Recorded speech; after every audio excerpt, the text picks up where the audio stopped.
RFK Jr., you said voter ID was racist. Is that true? Maybe. I didn't see it. You know, I had a lot of positions. It's actually a comic book written by radical Democrat RFK Jr. Argues, among other things, that voter ID laws are, quote, I kid you not, racially rancid. Red state people are more likely to murder you, to impregnate your teenage daughter, to commit a violent crime against you, to commit a non-violent crime against you, to watch Desperate Housewives on TV, to buy pornography, to buy, degenerate video games like Grand Theft Auto. You've called for curbing, logging, oil drilling, fracking. You wanted to eliminate it. You called it a victory for democracy. You want to curb U.S. fossil fuel extraction. Keep it in the ground, you once tweeted. You want a ban on fossil fuel extraction, a ban on fracking. They are contemptible human beings, and that, I wish that there were a law you could punish them under. I think the Green New Deal is, all of that stuff is important, it's good, we ought to be pursuing it. I believe that we should use market mechanisms like carbon taxes. There's going to be major disruptions, not just to humanity, but ultimately to civilization. And this is part of the cost that we're paying for our long-time deadly addiction to coal and oil. You called the NRA once a terror group. You've supported over the years Democrats, Gore, Kerry, Obama, Hillary.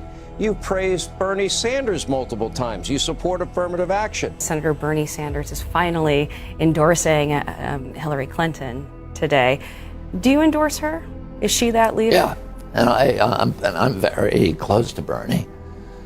And a huge admirer of Bernie Sanders. My family has a long, long relationship with Joe Biden, 40 years. I have a personal friendship with him. Do you regret endorsing Al Gore, John Kerry, Barack Obama, Hillary Clinton, and Bernie Sanders over the years? I like Bernie Sanders. I voted for Barack Obama. I don't regret that.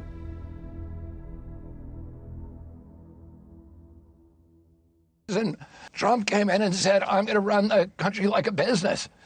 And then he shut down 3.3 million businesses. What businessman would do that? He handed the keys to every one of our businesses in this country to Anthony Fauci. But Bobby, and I'm sure this is going to go viral because I'm about to defend Trump. When everybody comes to you, if it's President Kennedy, and says, we need to do this right now, this is not going to last a week or 2 weeks, this is a real problem, we're going to be overwhelmed, there's only one place that makes the swabs that we need, that's what pushed Trump into that situation. And then you had the businesses closed, you had all these people out of work, you had all these other problems, they started spending money. Biden continued to spend the money, Trump wanted to spend even more. You got to give him a little bit of a break on that. The pandemic was a problem. Here's the thing, Chris. If I were president, that would have never happened. Never, ever. When my uncle was president, when John Kennedy was president, he was during the Cuban Missile Crisis, when the whole world was on the edge of a nuclear war.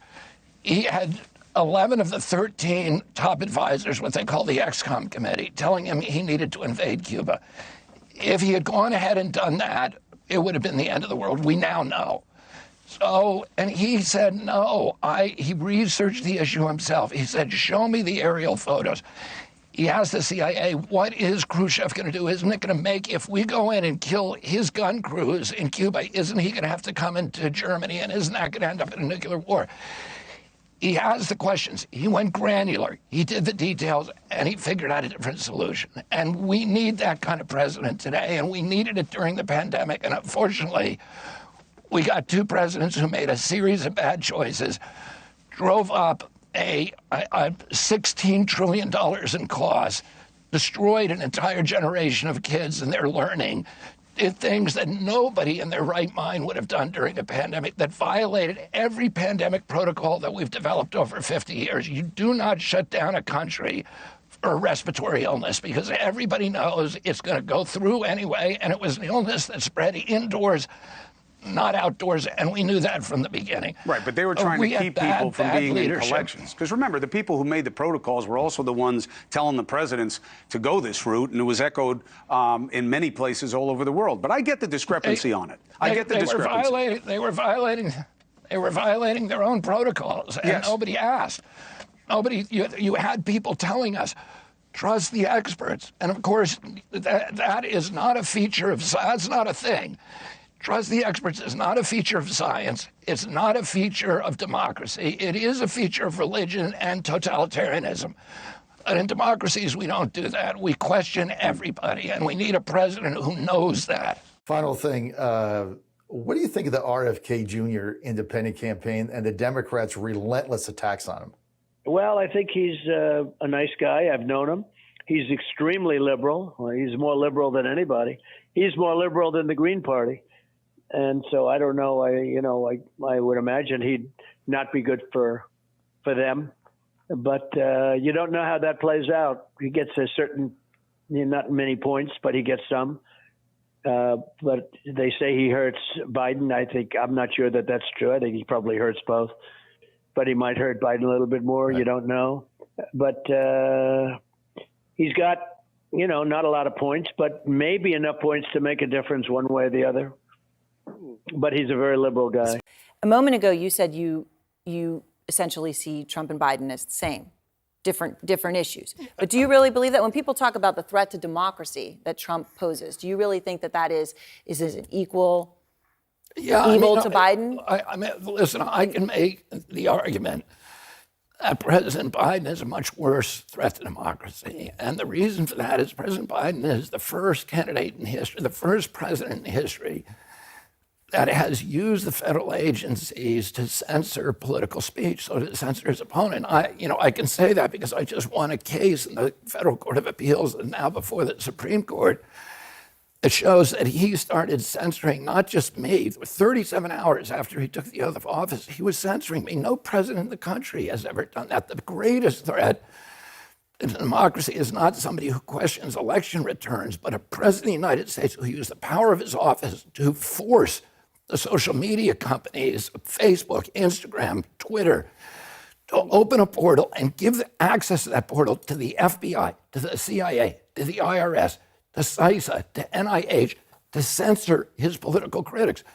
President Biden, for the first president in history, to use his power over the Secret Service to deny Secret Service protection to one of his political opponents for political reasons. He's weaponizing the federal agencies. Those are really critical threats to democracy. Donald Trump, of course, tried to overturn a free and fair election.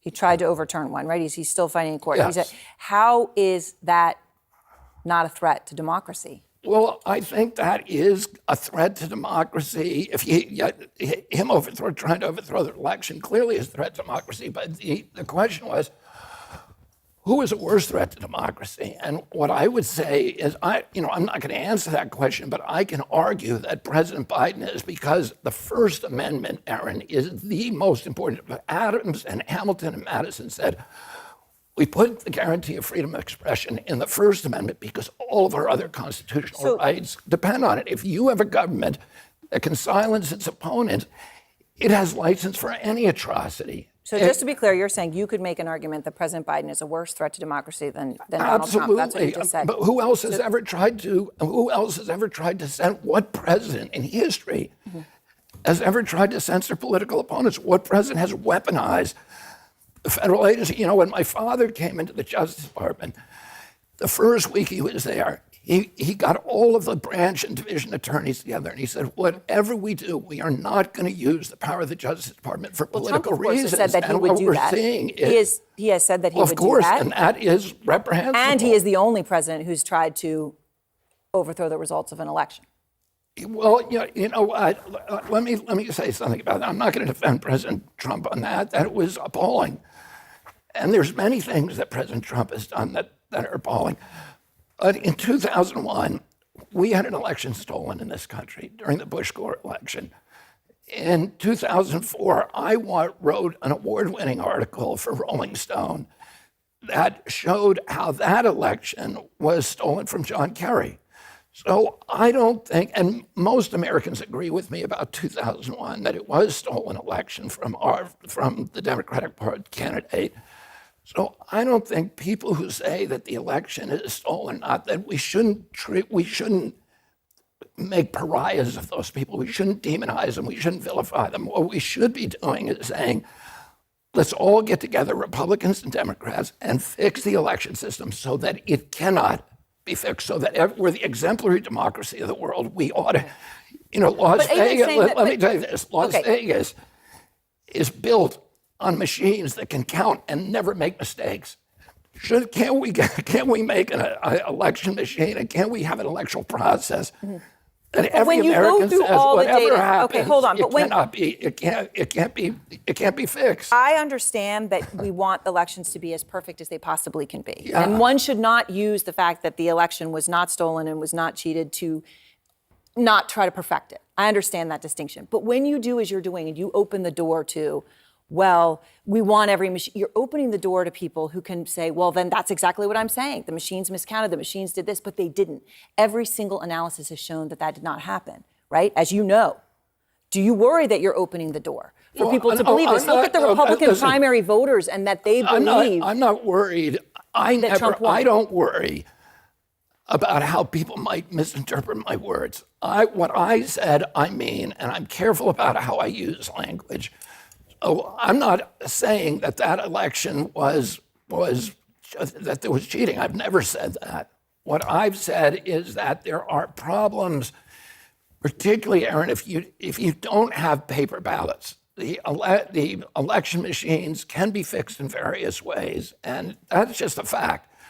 What we ought to have is machines, and we ought to have paper ballots at the same time, and we ought to have a very low threshold to get a recount of the paper ballots. And that just makes sense. It's common sense. But if we implement that in every jurisdiction, you're not going to have problems where Americans at each other's throats accusing so you're each other talking about a for technical thing, like instead of having 0.5% be the trigger for a recount, you would put it even lower. I mean, that's the sort of reforms you're talking about here? Whatever. I'm not choosing a particular threshold, but a threshold that makes sense. That's a very low threshold where you get a recount if there's some question. So, and that's, I don't think I'm saying something that's controversial. I'm saying something that I think most Americans, virtually any American, would agree with. Let's have an election system that even 10% of the Americans who are crazy people, that even they won't question, because our election system is the best election system in the world. And nobody, Vermont, for example, has a very, very good election system. Nobody ever questions the Vermont election system. And we ought to be able to do the same thing in every state. We are supposed to be the template for democracy in every country in the world. Let's make sure we put a man on the moon. We've had all these accomplishments. Let's make sure we have a system that nobody is questioning, even crazy people. People are always going to question it, though.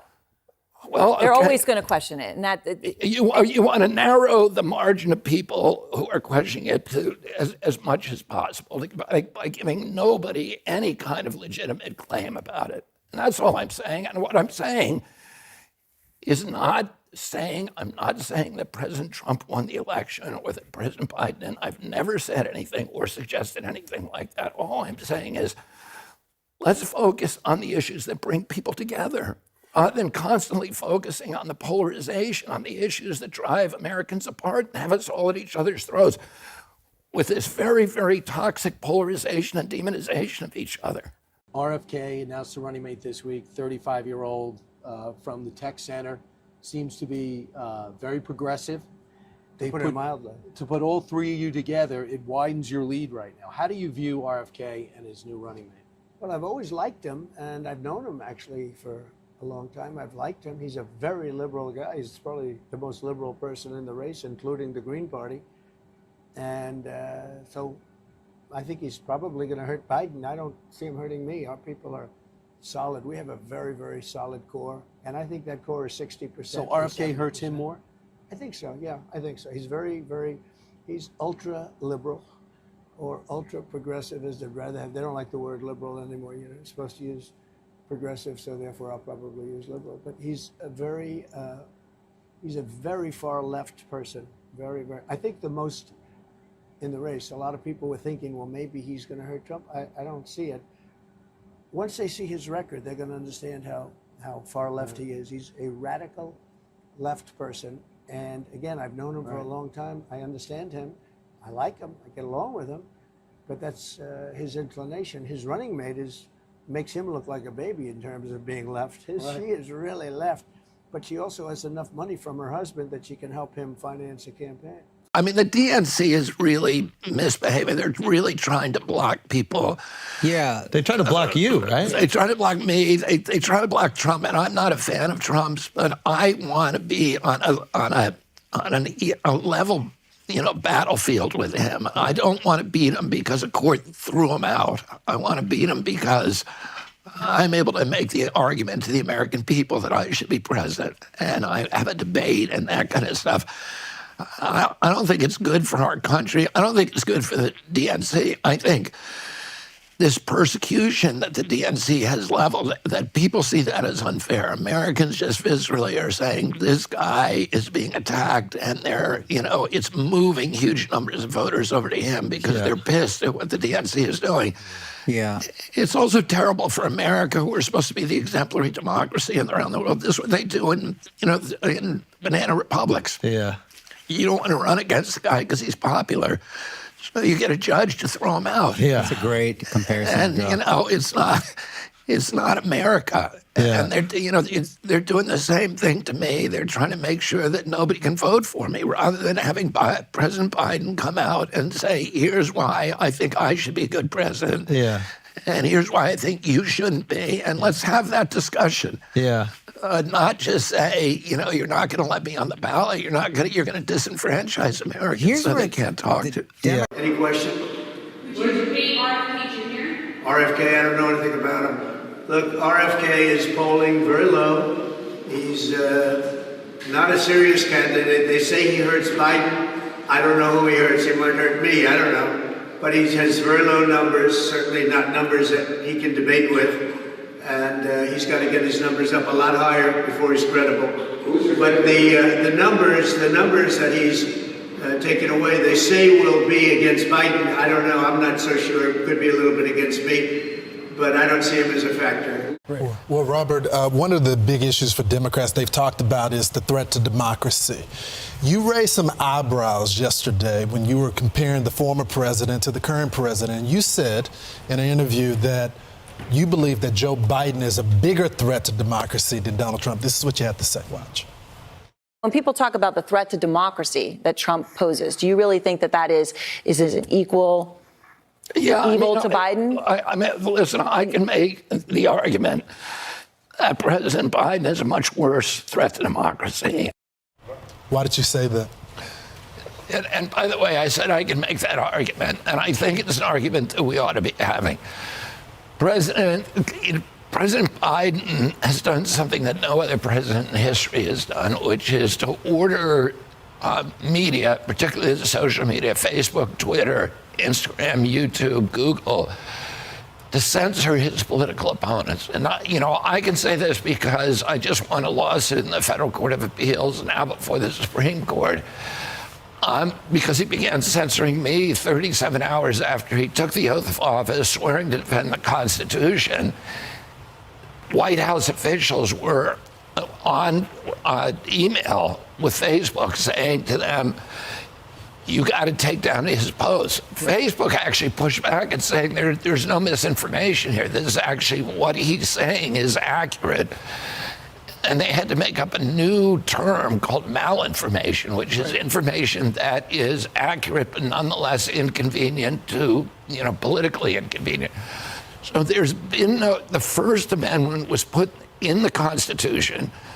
Madison, Hamilton had it, said we put it, free expression, to guarantee the First Amendment, because all the other rights are dependent on it. If you have a president who can censor his political opponents, he has the license for any kind of atrocity. That is a genuine threat to our democracy. I think, what President Trump said about, about questioning the election and to the extent that he engaged in an effort to overthrow that, of course, that's a threat to democracy, but it is not the worst threat, undermining the First Amendment of our Constitution and then weaponizing the federal agencies to get his opponents off the ballot. And in my case, I'll just say particularly, denying me Secret Service protection. That's never happened in history. You think he's behind that? What? Do you think Joe Biden is behind? Of course he is. Does he know that your dad was assassinated? He has a bust of my father behind him at the Oval So how does he Office. sleep at night?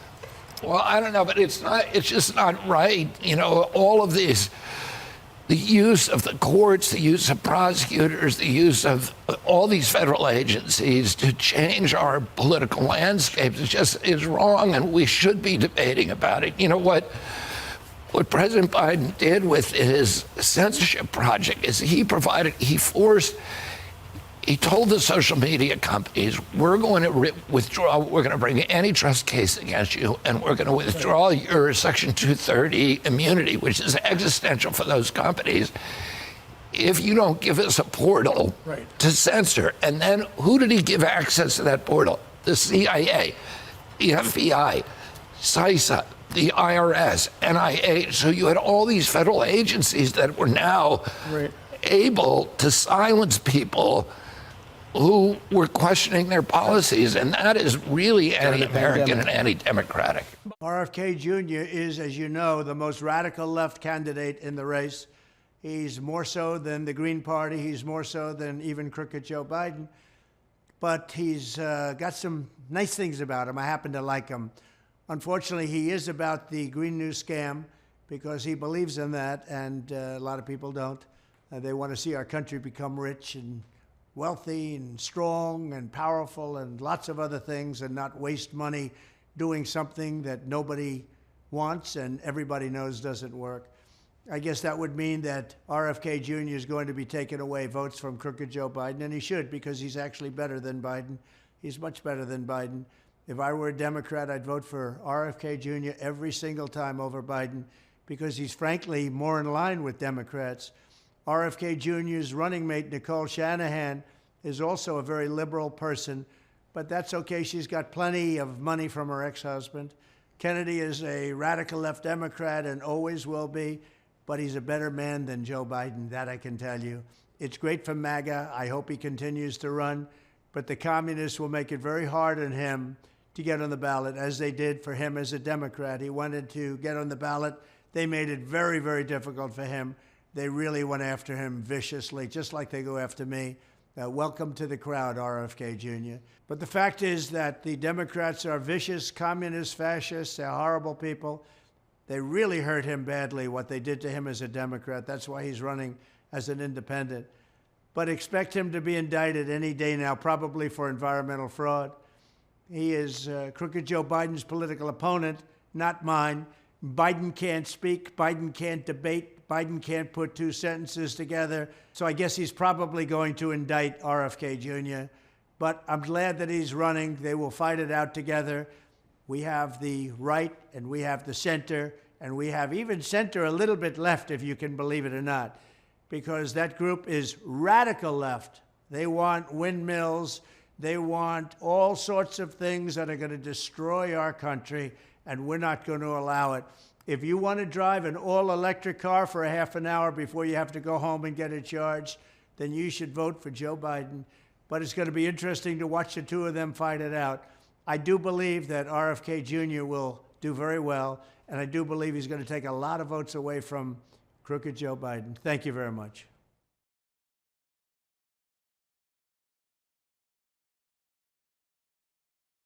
Hello, everyone. My name is Jonathan Hiller, and I'm the Director of Content at Team Kennedy.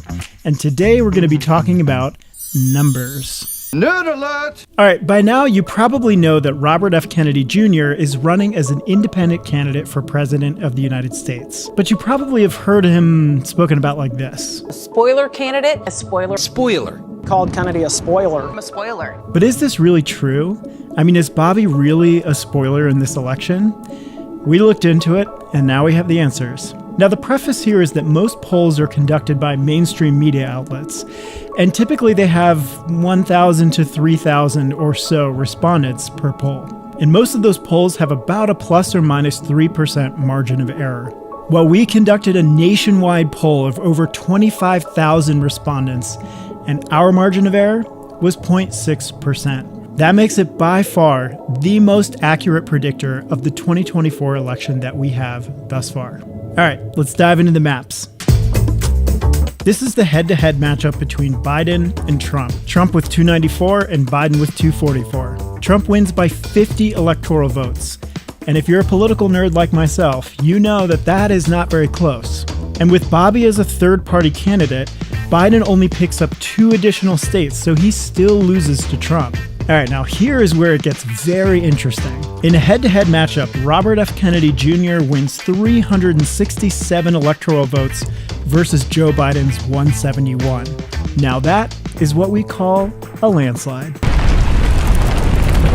And what's even crazier about these numbers is when you look at the ad spend of these two campaigns. Biden has spent over $36 million in advertising since October 1st, and we have spent a little over $2. Now, the next head-to-head matchup that we pulled was Bobby versus Trump. Obviously, this is a very close election, but Bobby still wins. All right, so to recap, Biden cannot beat Trump in a head-to-head race, and it is not close. Biden cannot beat Trump in a 3-way race, and it's still not very close. Bobby wins in a landslide against Biden head-to-head, and Bobby beats Trump head-to-head. So wait, who is actually the spoiler here? Because a spoiler is a non-winning candidate whose presence on the ballot affects which candidate wins. A non-winning candidate affecting a possible winning candidate. So if you do not want to see Donald Trump become the next president of the United States, there is only one candidate running who has the power to beat him, and it is Robert F. Kennedy Jr.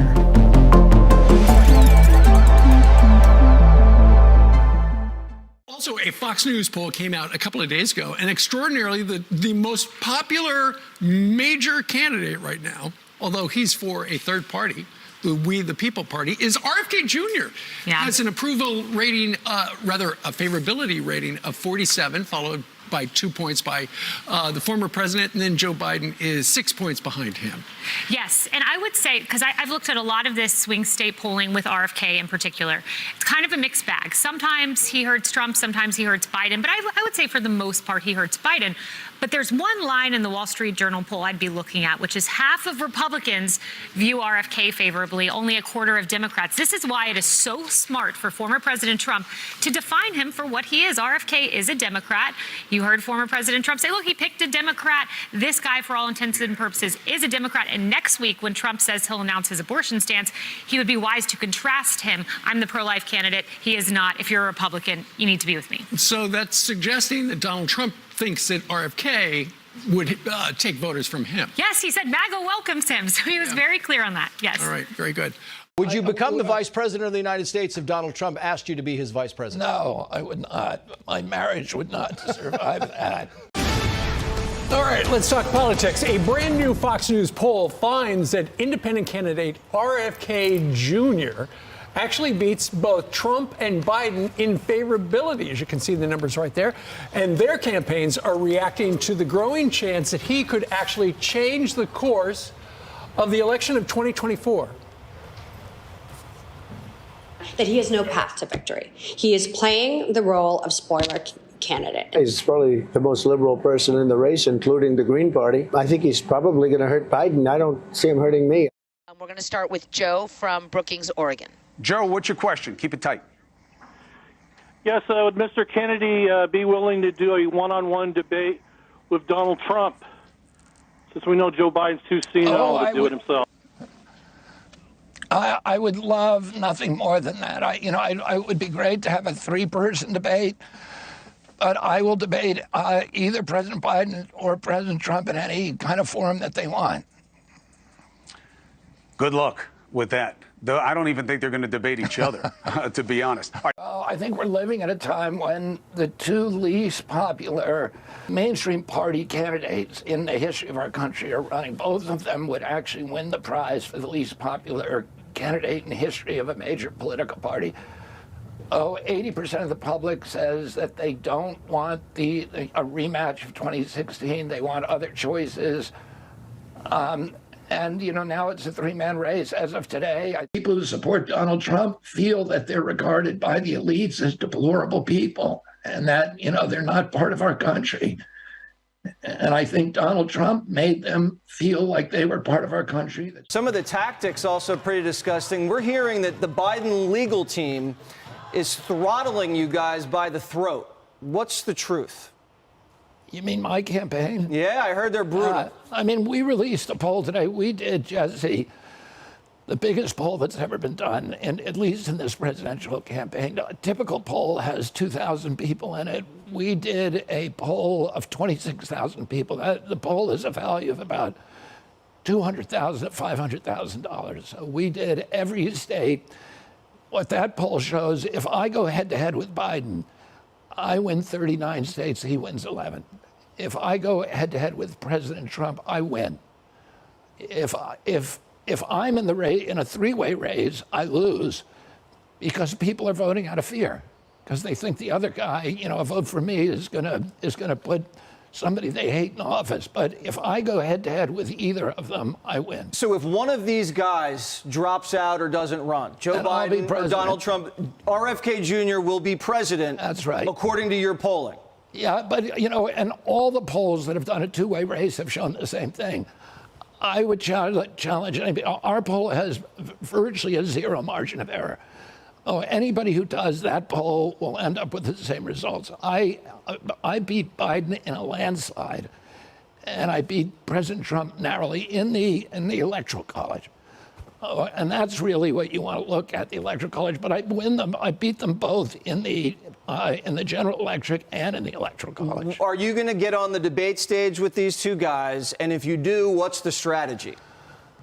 Well, there's no compulsory debate. President Trump has challenged President Biden to debate, which I think is a good thing. The debates are scheduled. There's 3 debates that are scheduled beginning on September 18th. I should have a spot in those debates because my polling up till now has beat those metrics. But you don't know because neither of them, the law allows them to not debate. It's never been done before. But how would you do it? I mean, you got one guy over here, you got another guy over here, and what are you going to say? You're going to be like, hey, it's my turn. I'm going to say, what were the two of you doing when you ran up $34 trillion debt? You two alone ran up half of it. We're now paying more than our defense budget to service that debt. Within 5 years, we'll be paying 50 cents out of every tax dollar to service the debt. And, that's one issue. And then they both, President Trump said he was going to end the wars.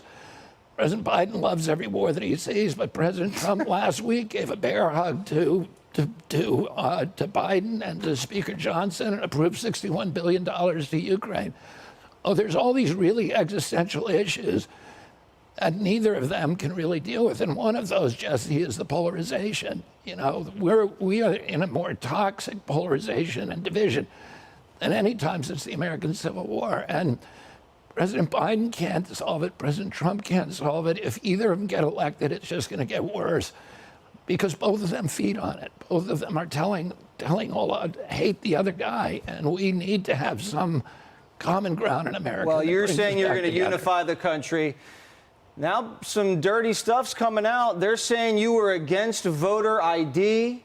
RFK Jr., you said voter ID was racist. Is that true? Maybe. I didn't see it.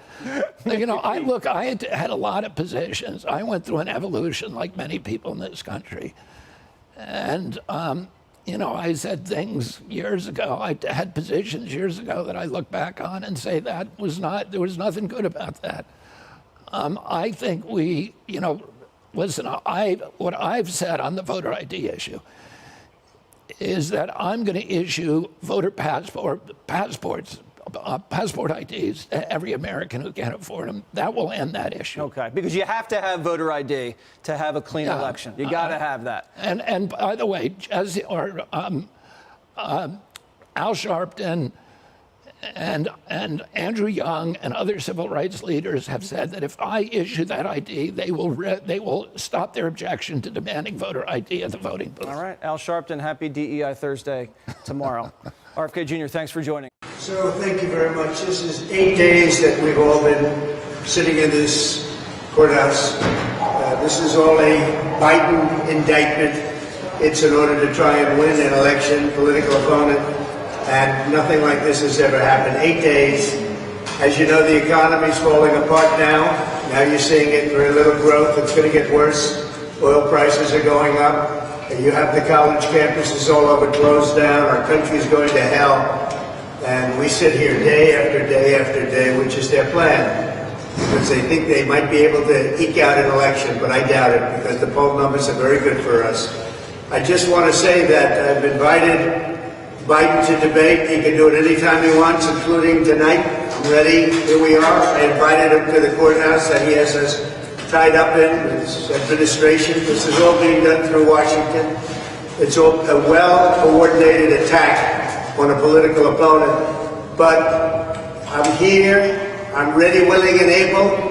And if he wants, I'll do it on Monday night, Tuesday night, or Wednesday night. We'll be in Michigan, a state that he's destroyed because of the auto industry. We're not going to have any jobs left in Michigan. No auto jobs left in Michigan. They're all going over to China and other places with this ridiculous EV mandate, electric vehicle mandate. But we're willing to do it Monday night, Tuesday night, Wednesday night, Thursday night, or Friday night on national television. We're ready. Just tell me where. We'll do it in the White House. That would be very comfortable, actually. But you tell me where. But we're ready. He's obviously not showing up now. We heard nothing. But he said today that, I'd love to debate, but he won't debate. I don't think he'll debate. Maybe he will. Maybe he will. I'm not sure he has a choice. But that's the story. So here we are. We're ready, willing, and able. And we don't see him, and I don't think he'll be here. But maybe next week he'll do it. I doubt it, but maybe next week. So I just want to thank everybody for being here. I know you have to suffer through this like everybody else. Nothing has come. This is a case that should have never been brought. Every legal scholar, every legal expert, Andy McCarthy, Jonathan, Andy, every single one, Jonathan Turley came out with a scathing report on this trial today. Andy McCarthy's scathing report. Mark Levin can't believe this is happening in our country. There's no case here. There's no case whatsoever. It's a disgrace. We have a conflicted judge, and it shouldn't be happening. Not in this country. Thank you very much. Do you think you beat Biden in a debate? If there was ever any time in the last 200 years that an independent candidate could win the presidency, it's now. Even the traditional mainstream media admits that 2/3 of Americans don't want to see a contest between President Trump and President Biden alone. My opponents are worried, which is why you're seeing so many dirty tricks attacks and condemnation of me by both President Biden and President Trump and the Republican and Democratic parties. Today, for the first time in American history, self-identified independents outnumber both Republican and Democratic voters. And independents favor me over President Biden or President Trump. I was particularly interested in a recent poll by NBC, which never gives me favorable treatment, but which acknowledged that 34% of Americans would consider voting for me. And in a three-way race, 34% is enough to win the election. Currently, polls show that about 20% of Americans have never heard of me and don't know that I'm running for president. So we have some work to do to get the word out about my campaign, but we also have a tremendous amount of headroom. Virtually everybody in our country knows that President Biden and President Trump are running, so they don't have much room to grow their supporters, and very few people are likely to change their minds about who among those two is the lesser of two evils. And keep in mind that when pollsters publish their surveys, they exclude those people who they consider unlikely voters. Based on historical records, they consider young people highly unlikely to vote. But what would happen if young people actually became excited about a candidate, as has happened in the past? They could provide a decisive margin of victory to my campaign. During the civil rights movement and the Vietnam era, young people who had never voted before in great numbers suddenly began voting in overwhelming numbers, and they changed the national debate. And guess what? Young people support me at a much higher margin, and they support either President Trump or President Biden. Young people are disgusted by the division. They're dismayed by the forever wars. They understand that they're not going to live the American dream, that they're not going to get their own homes, and they want somebody who's listening to them, and I'm that somebody. I'm going to end the forever wars, and I'm going to use the peace dividend to make sure that our young people get into homes and that they can have equity so that they can pursue their entrepreneurial impulses and rebuild America and small business in this country again. I can win the presidency, but I can't do it alone. I need your help. We have an FEC filing deadline on April 30th. That's very, very important to our campaign. Let's show the political establishment that Americans this time around are not going to be manipulated again by fear. They're going to vote for a candidate that they actually want to see as president. Please contribute to my campaign as much as you can. There is no more important time than now to donate.